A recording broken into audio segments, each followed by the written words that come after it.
Great. Okay, Carolyn, you're on. Okay. Thank you all for being here.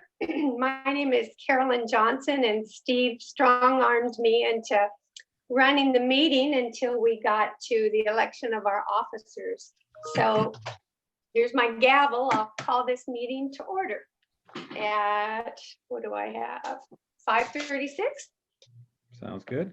Okay, is that right? Okay, roll call. Mark Hilliker? Not so here. far. Claudia Pedersen? There's Claudia. Heath Dolan? Here. Okay. David Johnston? Not here. Scott Hodges? Here. Scott. Sherry Watt? No Sherry? And I guess that's it. Deb's here and Steve's here and Gabriel's here. And Gabe, and then also Bill Cady, our bond counsel. Hi, nice to meet you. Likewise. Okay. Approval of the agenda. Want to take a look at the agenda, and I guess we need a motion for an approval. I move that we approve the agenda. Thank you. Is there a second? Second it. All in favor? Aye. Opposed? Any undecided? All right, we move to approve the agenda. Great, thank you. Pledge of Allegiance. Steve. My cat out of the way. And Ian, you have a flag or something for us? Usual. 1 second, pulling it up now. Okay. Okay. Wondering how we were going to do this. Yeah. We get very creative. Maybe.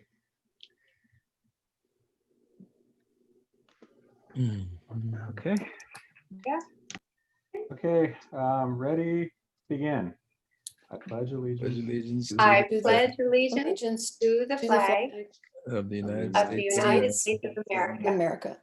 and to the To the republic republic for which it stands, one one nation nation, under God, indivisible, with liberty And and justice. justice for all. Thank you. Thank you. Okay. I don't know why.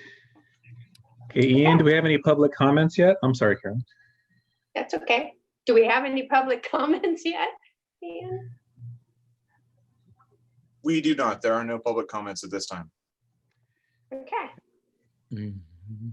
All right, item 6, discussion report and action items. I guess this is 6.1, Measure A, Citizens Bond Oversight Committee orientation. Great. So I'll do a quick intro. We're really fortunate to have Bill Cady as our bond counsel. He is one of the experts in the state.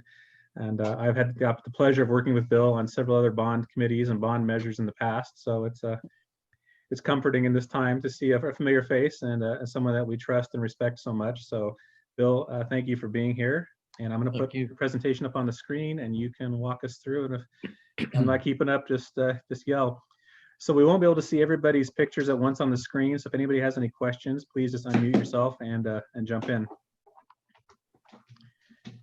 And let's see if I go to about page 4. Okay, and this is in your packets as well. I'm gonna have to make my, can you guys see that okay, or is it too big? See it? It's okay. Yeah, I got it. There, how's that? Is that a little better? Yep. Yeah. Okay, I'll roughly follow this presentation. May deviate from it, in certain instances. The kind of an intro or a little bit of a history, so we know why we have citizens oversight committees. Until 20 years ago, the only way to pass school bonds in California was with a 2/3 vote. And that had existed in the law probably for 100 years. And it allowed a school bond election to be held on pretty much any Tuesday within the year. Then in the 1990s, and of course, with a 2/3 vote, it was that much more difficult to pass school bonds, and a lot of them failed.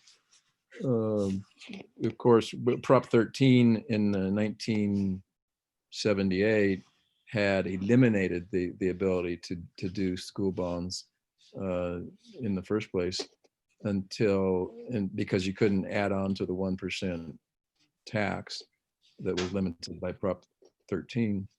But then in 1987, there was a proposition that brought back the ability to do school bonds, but at a 2/3 vote, which is what had been the case before Prop 13. So from 1987, there were school districts that passed school bonds, but a lot of them failed. So in the 1990s, and this is all kind of by way of history, so why there's a Citizens Oversight Committee in the first place. But and then there was a couple of propositions floated in the state to reduce the threshold for school bonds to 50%, and both of those failed.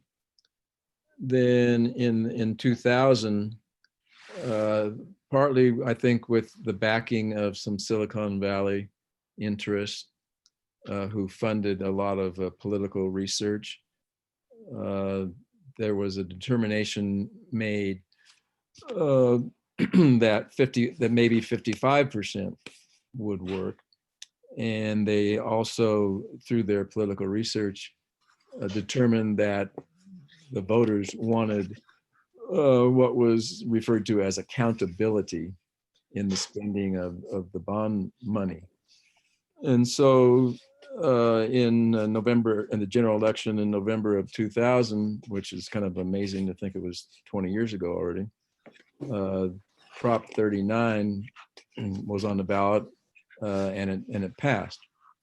So since then, since 2000, it's been possible and the most popular way to pass school bonds was with a 55% vote.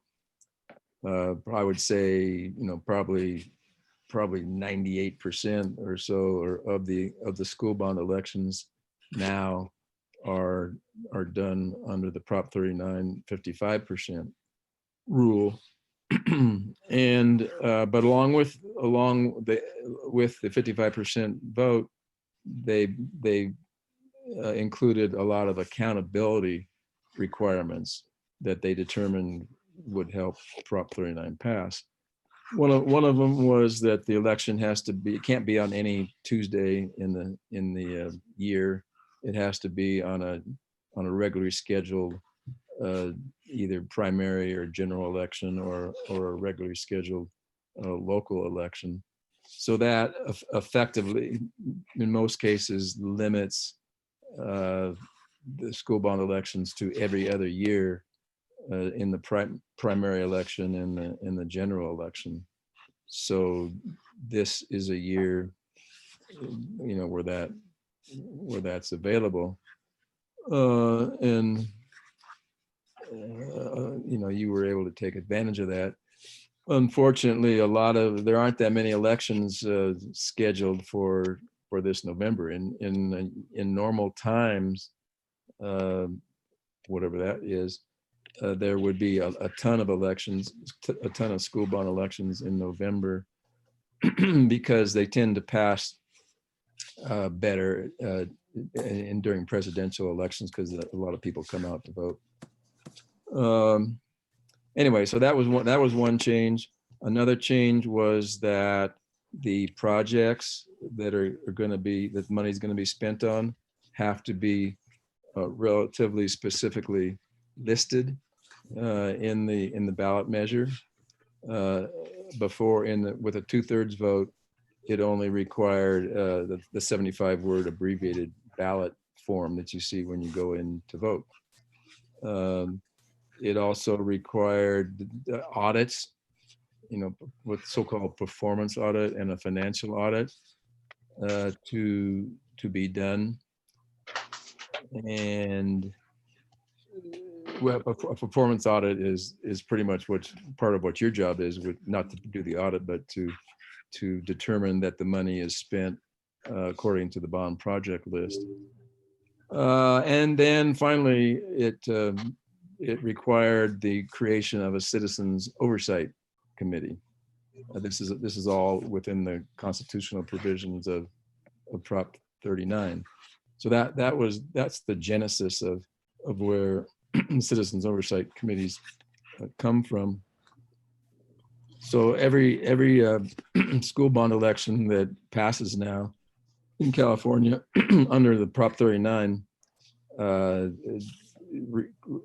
carries with it the requirement of creating a citizens oversight committee. Well, can I stop you really quick? Ian, is there anybody in our waiting room? Dave and Sherry are trying to join us, but I'm afraid they're using the old link.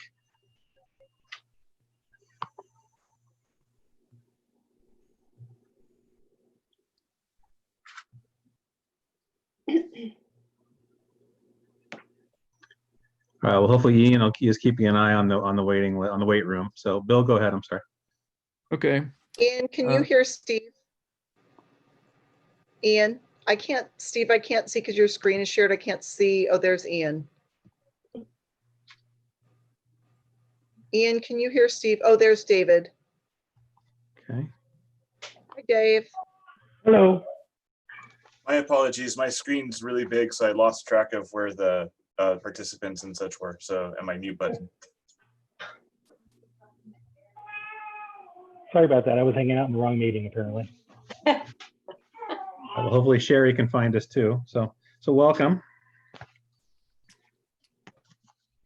Okay. The next slide just shows some of the legislatures, or actually the people who drafted the document, the intent of these accountability requirements. I don't specifically recall that there was at that time that there was a lot of bad things happening that would make people want to have accountability, but nevertheless that was that was kind of the rallying cry at that time, and it helped Prop 39 get passed. So let me see, the next slide details and this was, at the time, it was kind of unusual that there was a law like this that specified the slots of that you had to fill with various people to fill up the committee. And subsequently, there's been other laws that have done similar things. But so, for instance, as you're probably aware, there's a requirement that the district,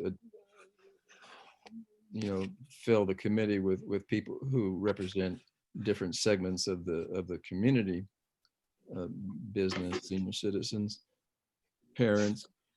The one that you've had a problem with, and with which almost all districts have a problem with, is filling the bona fide taxpayer association member.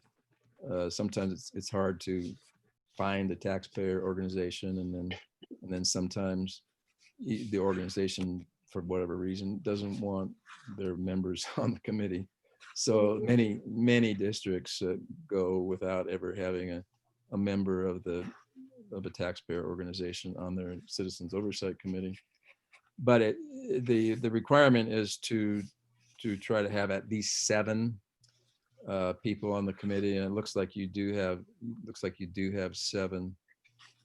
So that's you be able to comply with that. So the only thing to do is periodically once a year or whatever, try to make an attempt to see if you can lure a taxpayer representative in there, and then keep a record of that.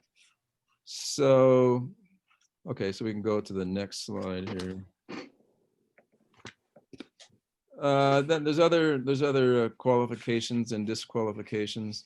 First of all, no employees or officials of the districts or people who basically do business with the district, vendors, contractors, or consultants can be on the committee. So that's one thing I always ask is, do any of you have any financial links to the district? I mean, is the district a source of income for either you or your spouse or somebody that you have a support relationship with? If that is the case, then we need to look into that, because of the fact that Government Code 1090, which is a very strict conflict of interest law in California, prohibits people who work for public or who serve public agencies to have that public agency be a source of another source of income to them. And it nicely has criminal penalties attached to it in the way of a felony. So it's a serious law. Once in a while I run across situations where a member of the committee will have a spouse that maybe is a teacher for the district and that sort of thing. So we just have to be aware of that. And it's also a very complicated law. So even if that kind of situation exists, there may be an exception that applies. So it's not, well, I guess I was going to say it's not a fun law, but it probably is for lawyers that specialize in it, because there's a lot of issues that arise. Anyway, so that's a very important thing to keep in contact in mind, because of the nastiness of that law. Okay, so the terms, you have two-year terms, and you can have as many as 3 consecutive terms. These bond projects, I mean, you've got 75 million, and that's going to take, I would imagine, a fair amount of time to use up. And so this committee will be existing, for as long as there's bond money to be spent. And so it's a little bit unfortunate that that they limit the time that people can be on the committee. There is no, although there are ways to approach that. I mean, people can go, be on the committee, then go off and then come back on.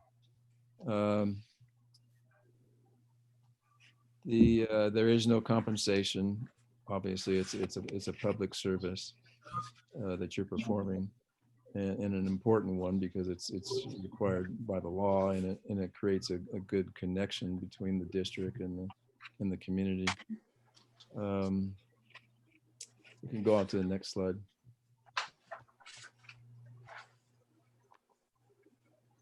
So this is just in general, and we'll come to the exact code section that details what the duties of the committee are.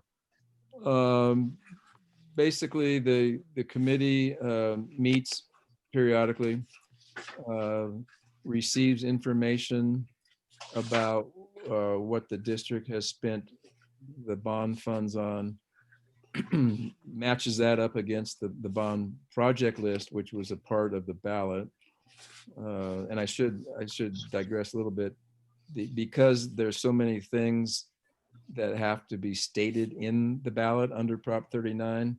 There's actually 2 forms of the ballot, which I think you'll see in the resolution calling the election. One is just the abbreviated 75 words that people see when they go in to vote. It's limited to 75 words.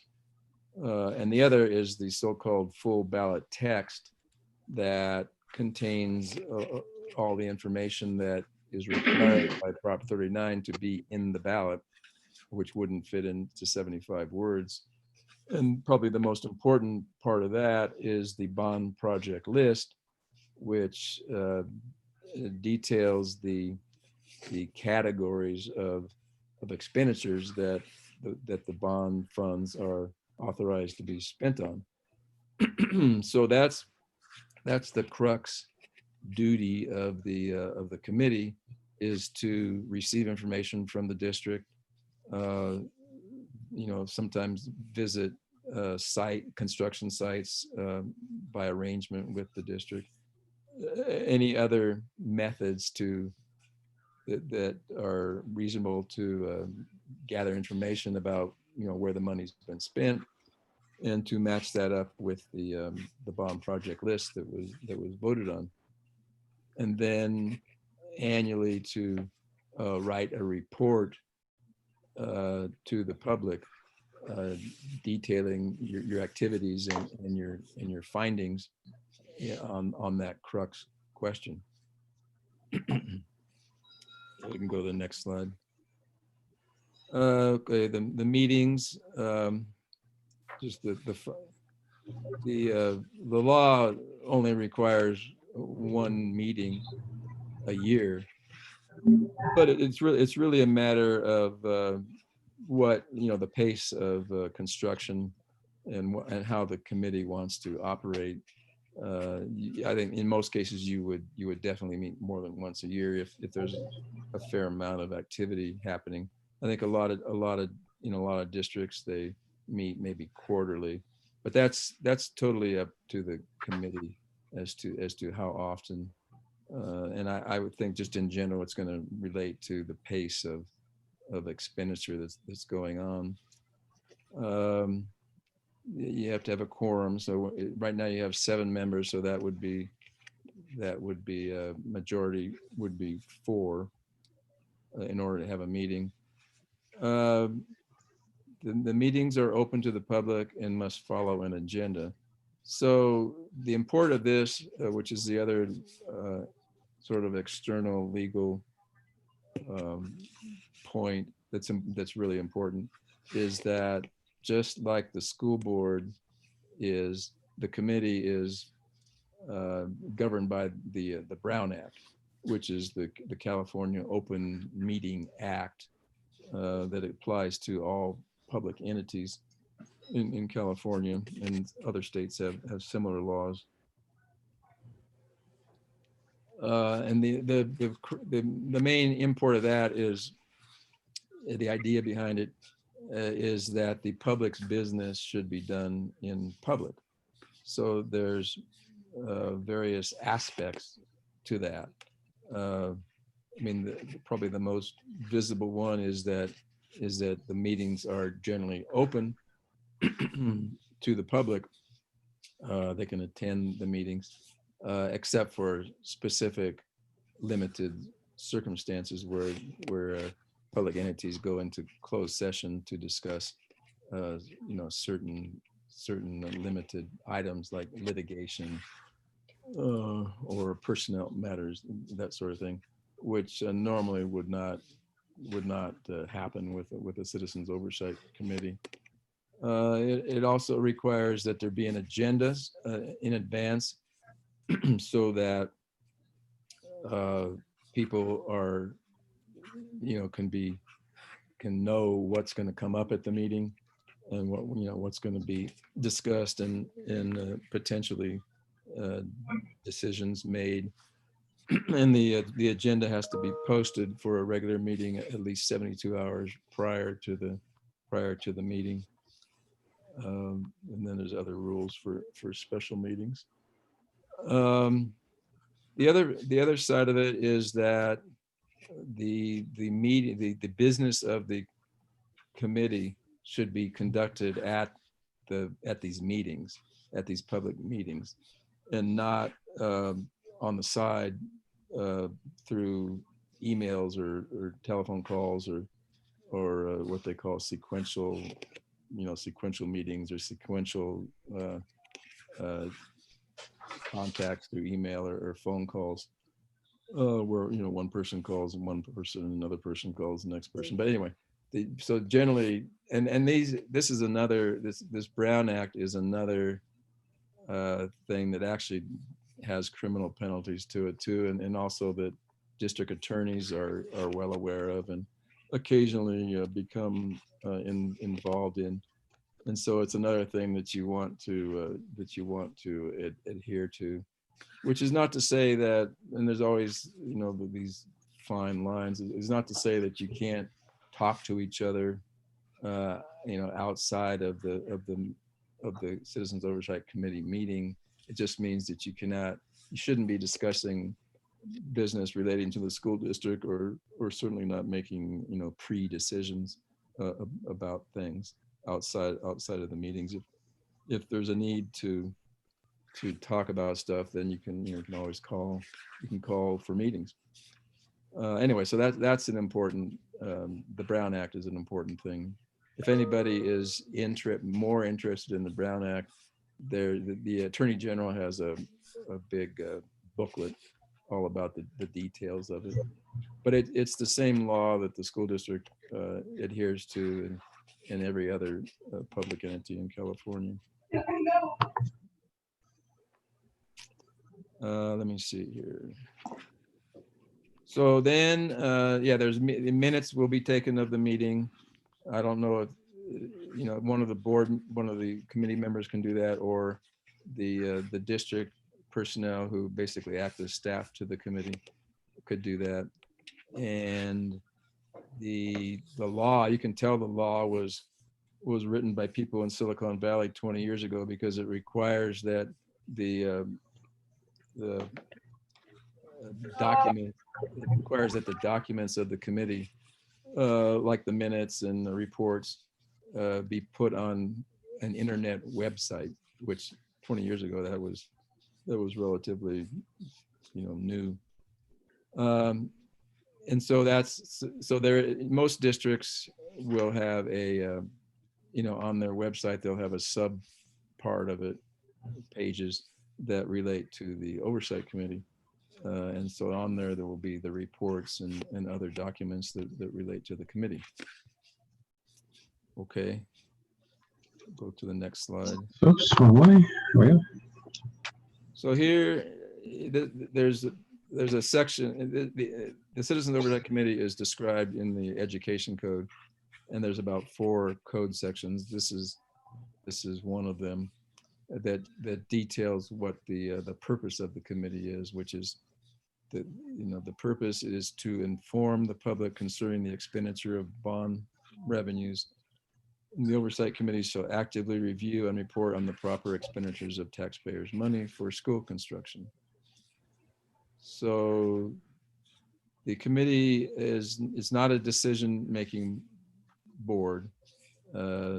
It's like after the fact, the money, after the money has been spent, then you get reports. Although I would imagine that the district will probably keep you apprised of what the coming plans are, what the current activity is, and as well as what has already occurred as far as spending the money.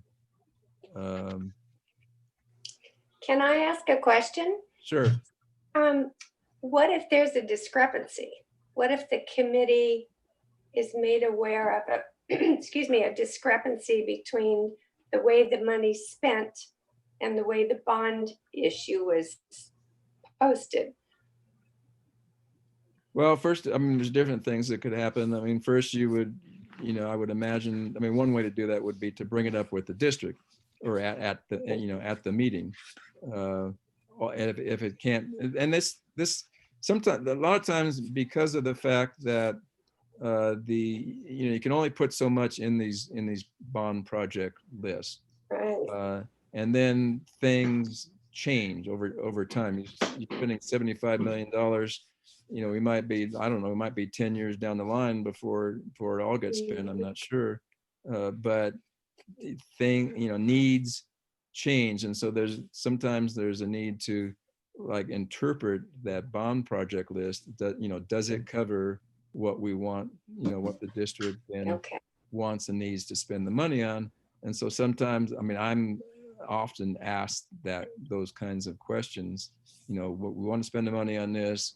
This is what the bond project list says. Do we have, is there a clear, reasonable rationale for spending the money? So on those desired projects. So that's the first step is, a question gets asked, and then, what is the district's rationale for spending the money on, on what it wants to spend the money on. Ultimately, if it comes to an impasse, then, that fact would be put into, it could be put into the annual report to the public, because that's the basic job of the committee, is to notify the public as well as the board. And then also the same law talks, or the Prop 39 law talks about a school bond waste action, which was a new form of lawsuit that was incorporated into Prop 39, so that basically anybody, taxpayer, citizen, if they allege that the bond money has been spent outside the confines of the bond project list, can file a lawsuit, and the lawsuit is given certain priorities as far as processing through the courts. So that's Okay. kind of the sequence of possible solutions to that All issue. right. Thank you. Sure. That's a great question, and we don't plan to have that happen. Never know.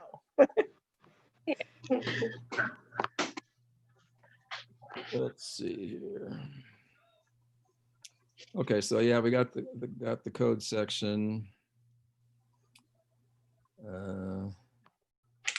I think we can go on to the next slide here.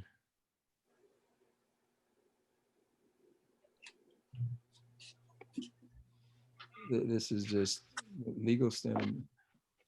Well, there have been in the past 20 years since this law has existed, there have now been some lawsuits that have occurred because what the law says is the specific school bond projects that the money is going to be spent on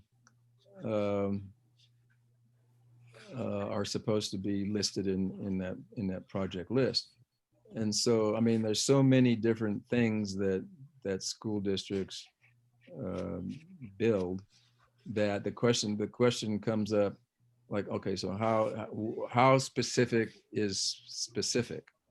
So, for instance, in one of the main cases was down in San Diego, and I forgot the exact details, but and sometimes you get the people who live near the school project complaining about various aspects of it.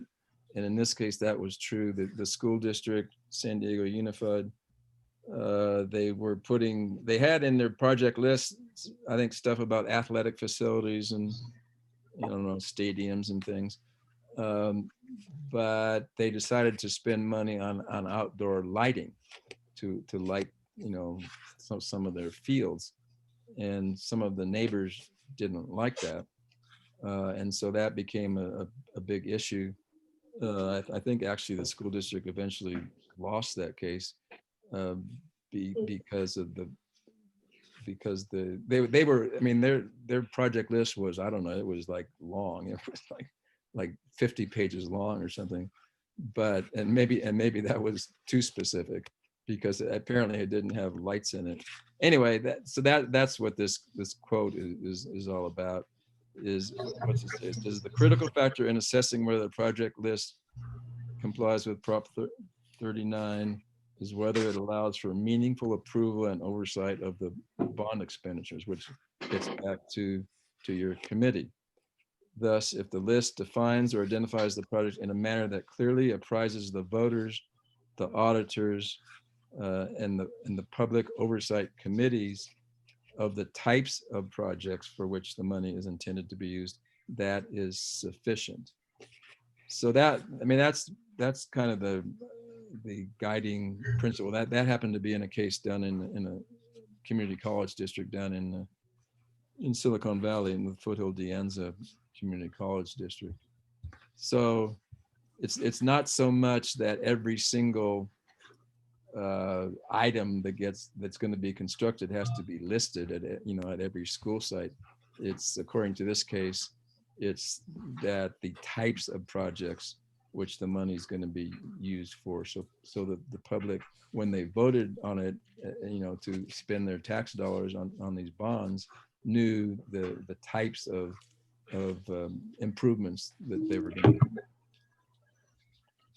Okay, we can move on. So yeah, then there's certain, I mean, the Prop 39 limits the use of the bond money to acquisition or improvement of real property and the furnishing and equipping of school facilities. And then it says specifically, you can't spend the money on teacher or administrative salaries or other operating expenses. It has to go for, for capital, basically capital assets. And it can't be used for district administrative expense of providing support to the Citizens Oversight Committee. As far as there is, I'll tell you, there is there's nuances to this, where when it says no teacher or administrative salaries, in 2004, the Attorney General wrote an opinion that basically said if the districts can spend the bond funds on employee salaries to the extent that those employees, administrators or otherwise, are performing activities to accomplish the bond projects.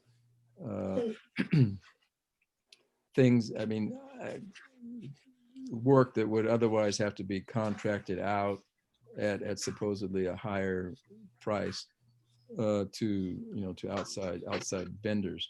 So a lot of districts will either they'll hire maybe a new employee to administer the bond projects or do certain aspects of the bond projects, or they'll pay an existing employee a proportional amount of their salaries to the amount of time they're spending accomplishing the bond projects. And sometimes this can be inspector type people, or project managers, sometimes accounting type people who are spending their time on the bond project. So that's something that happens, and it's it makes a lot of sense. The Attorney General basically blessed that in 2004. Okay.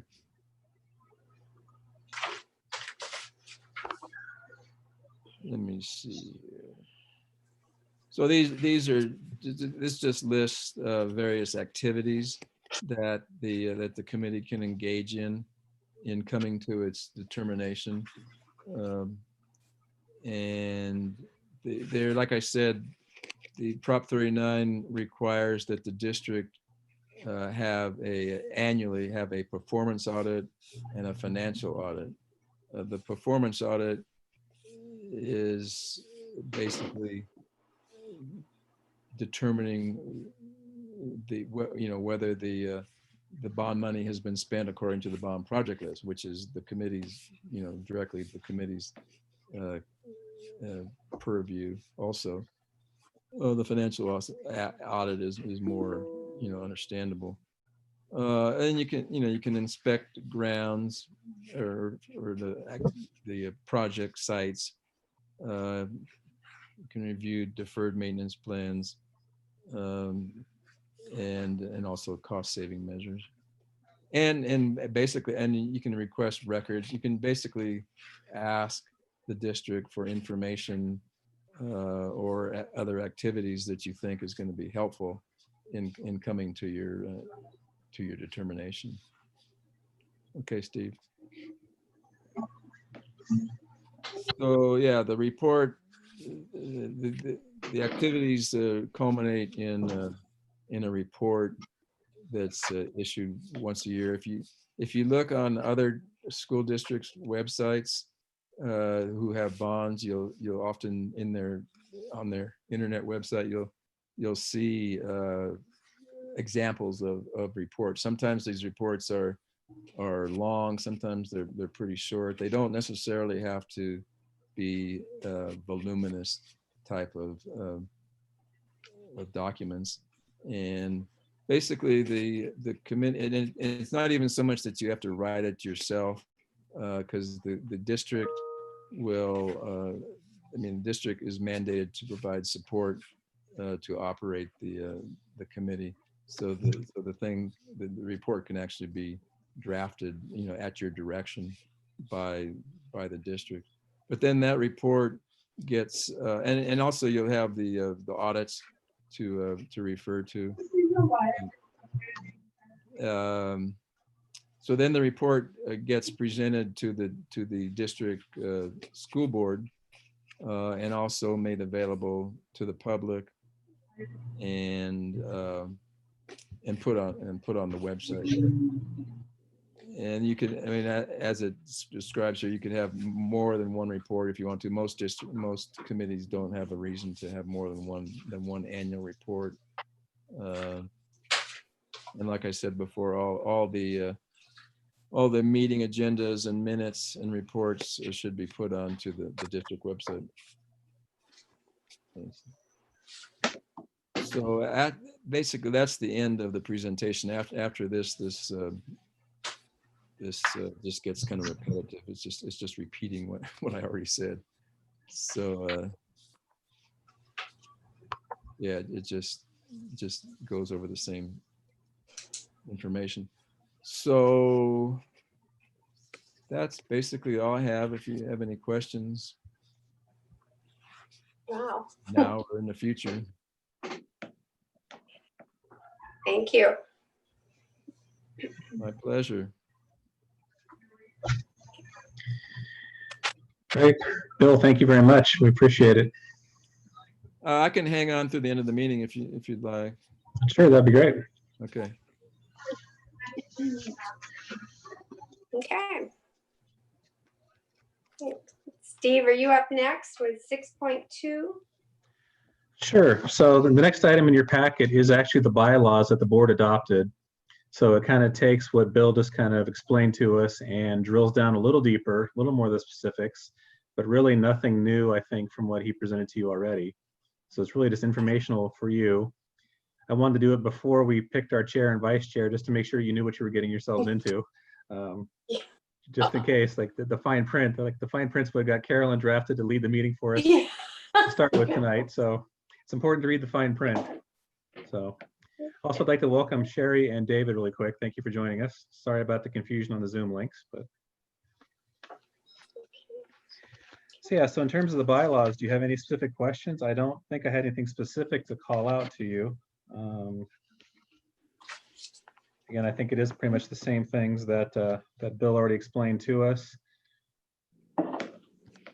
I'm not sure if we'll have to do an annual report next spring yet or not. There's a little bit of uncertainty on that, so in terms of timing, so we'll let you know. So it may be that you won't even be reporting to the board for another 1.5 years, although we certainly could go to the board in the spring of 21 if we choose to, just to kind of give them a quick update. Okay. I have a question about that, Steve.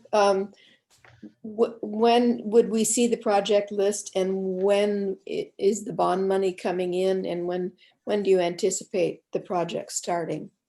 Well, those are great questions, Kate. So the project list is in your board packet a little later on. You have all of the ballot measure language is in the packet. Okay, but it's So, pretty broad then, not yeah, specific. Okay. exactly. Just because, again, as Bill said, it could take us 8 or 10 years to spend all of this money.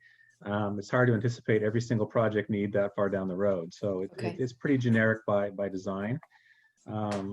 We know early on we have roofs that need to be replaced or repaired. We know we have HVAC systems. I think some of those are really our biggest pressing needs. And then we can start to do some things that are a little more creative, a little more fun along the way as well.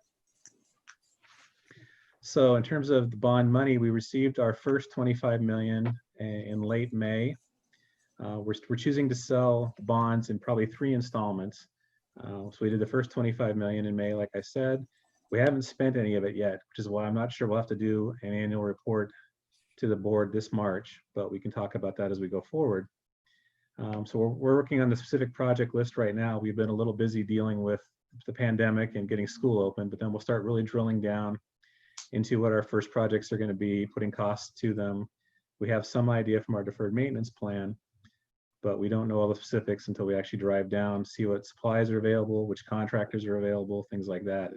The market's changing pretty rapidly just because of all the chaos in our lives. So, but yeah, so next time we meet, we'll definitely come back with a much more specific project list that we'll be starting with to share with you. I'm sorry, Okay. Deb, do you want to say something? Steve, I was just going to add that when we are ready, we will also go to our school board with the project list. The school board approves the project list. So we will be going to the school board, and I know your role is to make sure we're spending the money the way that we are, but we also want to do some informational pieces for you each meeting so that you stay up to speed with what's going on with facilities in our district and all of that as well. And you can go out and help us in the community, just inform the community about how things are going. So, but we've been a little, Steve said we've been a little busy with the pandemic. That is very true. Yeah. And we were able to sell bonds at a good time in the market. And Good. so we have that funding sitting there, and we will be very soon developing a detailed project list for the $25 million, taking it to the school board. And then we'll be just making sure that we're keeping you informed. And not, sorry to hijack this, Steve, not bond related, but if you have been to our, but kind of exciting, I'm sorry, I'm a little geeky sometimes, a geeky former English teacher, but I get pretty excited about facilities projects. And we actually have a solar project going on right now that is not bond related. So it's not being paid for out of bond funds, but we're installing solar at Eagle Peak, at Calpella, and at Grace Hudson right now. And I'm super excited. Those are our schools that are in PG&E and not in the city of Ukiah. And so we will not only save money, but we have put those solar panels in places that help provide shade to our students on the big dark blacktop, and shade to some parking structures and stuff. But it's really, I like facilities projects because you can actually see them and know that you're making really good progress. But if you cruise by those schools, know that those aren't bond funded, but just some neat work going on this summer in our district that we're excited about. Yeah, and one of the fun things for me with committees like this, I really like to get you out to the different sites for our different meetings, just so you can kind of see the projects. I probably won't take you up on the roof to see the roof that's getting replaced or the new HVAC system, although Gabe might, so I can't promise, but I think that's part of the fun as well. And the first project we will be doing is probably going to be a synthetic field at the high school, so you may get to actually go out and see and touch the field in one of our meetings coming up in the next, hopefully, 12 months or so. So that'll be one of our first really visible projects you don't have to get on a ladder to see. Wow, Great. that sounds encouraging. Yeah. Thank you. Very exciting. And I'll just say we're really grateful to our community. We have a lot of facilities needs in our district, and we're grateful to the community for supporting this. And we will make sure that we all work together to use these funds wisely and benefit our kids. So we're just sort of, we're at the pre-beginning stages here with this group, right? So you're just kind of introducing us to what is going to be coming down the pike in the future. Is the once a year, a fiscal year report? Correct. Right. Okay. So yeah. So typically these committees that I've been associated with have usually met like twice a year, once in the fall and once in the late winter, early spring. That way in the fall, we can kind of give you an update of what happened over the summer, because that's really our busiest time. And then in the spring, it's to kind of go over the audit reports and get your annual report ready for the board. So before the end of June is when the annual report is usually issued. Okay. But I think we try to do it like by March, I think typically, don't we, Oh. Bill? Is there a deadline statutorily, Bill, or is it just common But practice? the fiscal year ends June 30th, right? Correct. Okay. I think it's just says annually. Okay. Yeah, so typically our audit reports are finished up by usually January 15th. So usually the February time frame is a good time to meet to go over them. Okay, thank you. Yeah. Okay, any other questions on the bylaws?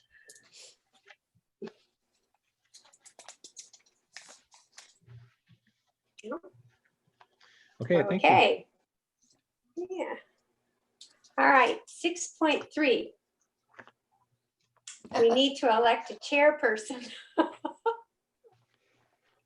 Any nominations? Come on. I think you're doing a great job, Carolyn. Yep, that's what I think. I I think second too. that. Yeah, I third it.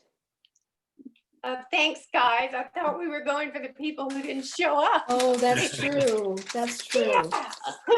The latecomers. We can make him the vice chair.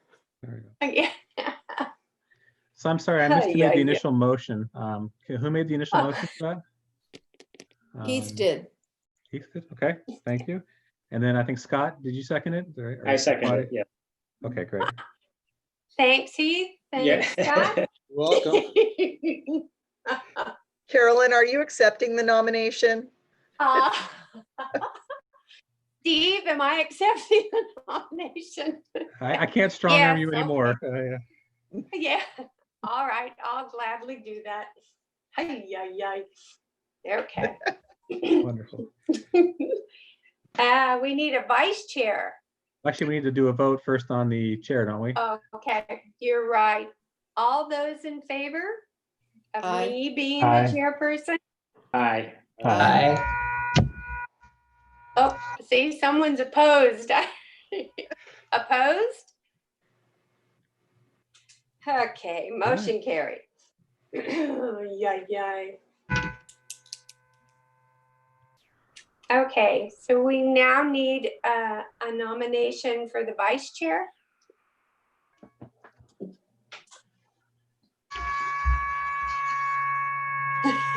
Nice.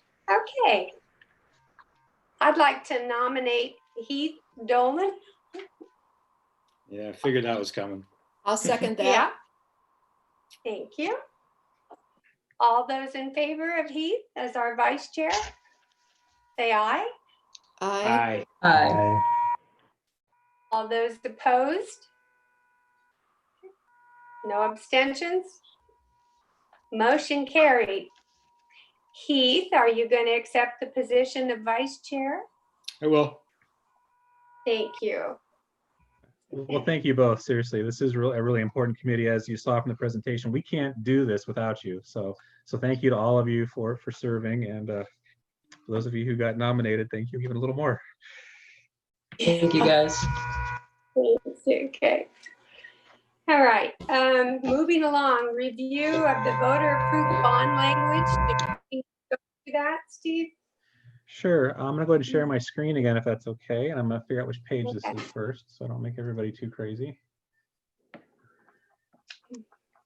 I just wanted to bring up the actual bond language so we could all see it together. So the best place was in Appendix B. So that's page 44. Okay.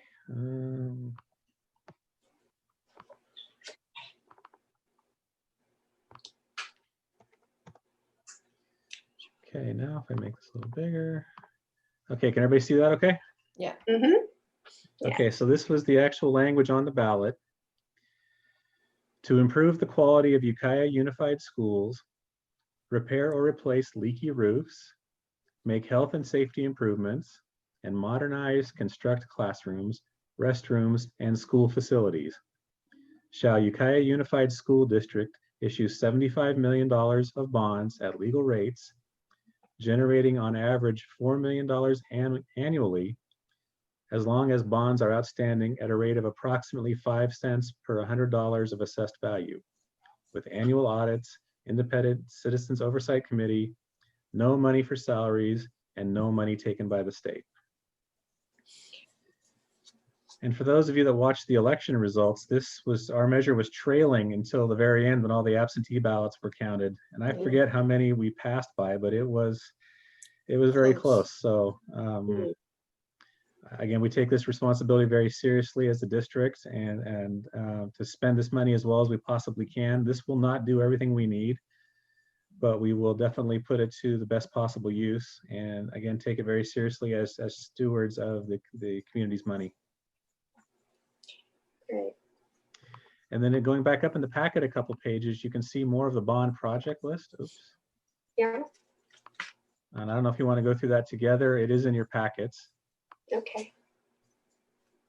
I'm having trouble scrolling here as usual, but. So it talks about all of our active school sites, and then it talks about in great detail what the projects could look like. Again, I don't need to read all that to you, I don't think, but this kind of gives you an overview that it is pretty open. Anything that just really improves the facilities for our students and our kids is really what we're after.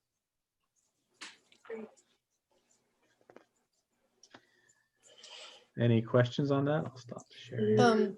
Yeah, I would imagine that Gabe probably has a real definitive specific list based on, is that correct?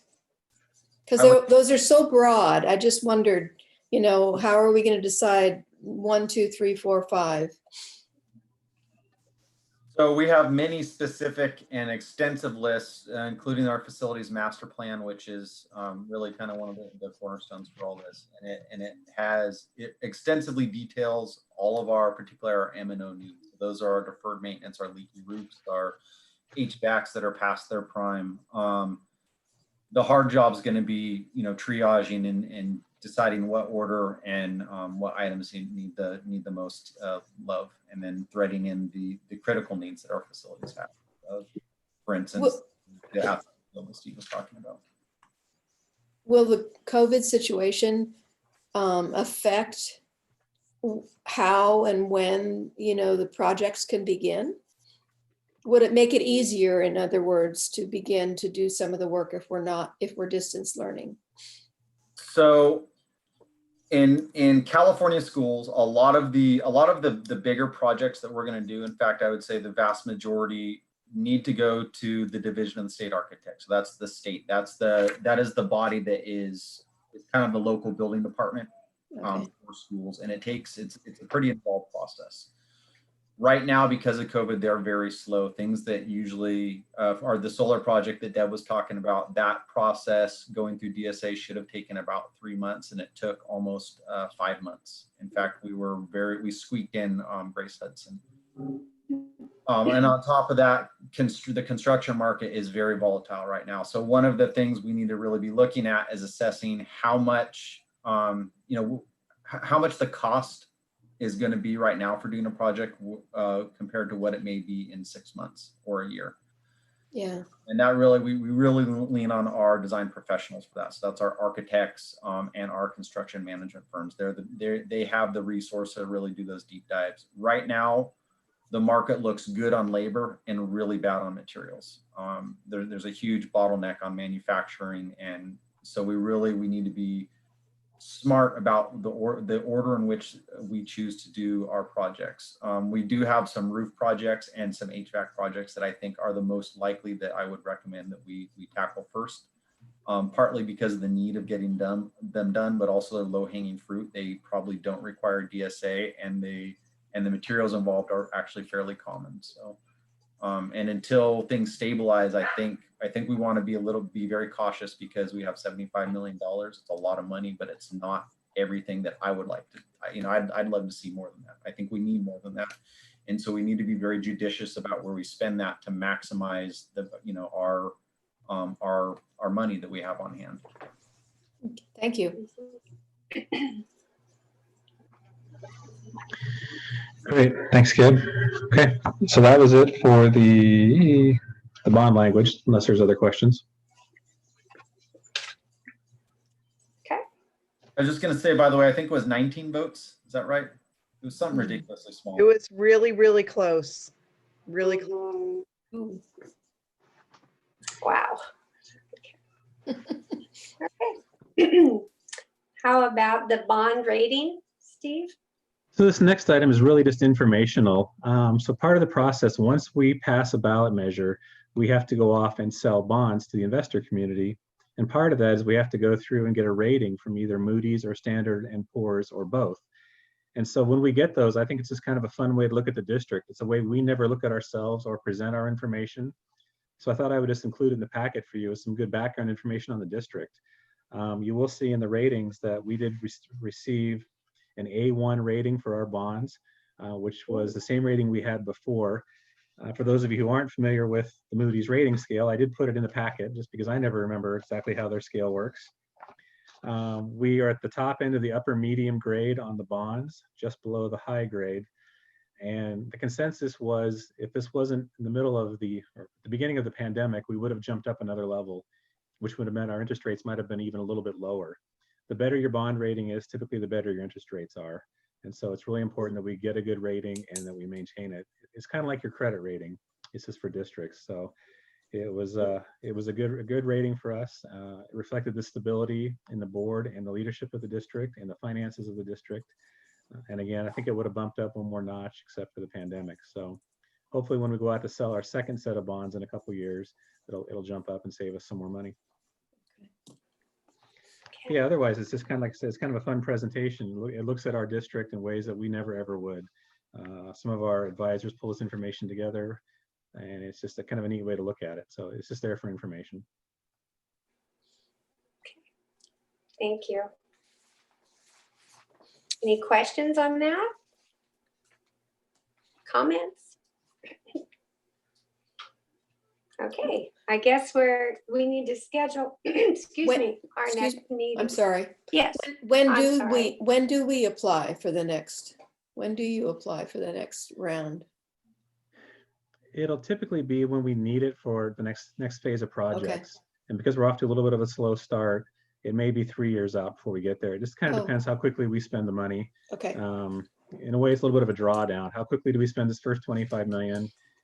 Then we also try to juggle when is it the best time to get to the market? Like we probably didn't necessarily have to sell the bonds in May that we did, but the interest rates were historically low. And we wanted to capitalize on that. So we went ahead and were able to get great rates, and it was definitely worth it. So it's kind of a juggling act between market rates and timing of cash flow for us. Okay, thank you. Anything else? Okay, so we need to schedule our next meeting. And what do you recommend, Steve? I would probably suggest that February, March window, if that works for everybody. Okay. Hopefully we could even do it in person. And maybe if there's some activity at one of our sites, we could even get you out there, weather permitting, of course, too. So, but if that pleases the group, we could aim for late February or early March. Okay. Yeah. Should we do that this evening? Does that work for everybody? Or would you rather just have us reach out in January and get it scheduled? That works for me because I don't have a 2021 calendar yet. It'll be here before you know it. It's scary. Yeah, I know. Hopefully it will be here before we know it. Yes. Yeah. Okay. All right. We'll do that. We'll reach out after the first of the year and get something scheduled. We'll give you some different dates to pick from. And how about the time? Is 5:30 a good time, or is that a little bit too early in the evening for everybody? Well, it's fine with me. That's fine. That works. 5:30 feels pretty good. Okay. 5:30, okay? Great. Okay. All right. Okay. Do we need to have a motion for adjournment? You can, Yeah. I so move. David. You move. I'll second that. Okay. Okay. Meeting adjourned at 6:40. Thank you. Thank you all. Thank you very Thank you, everyone. much. Nice meeting you.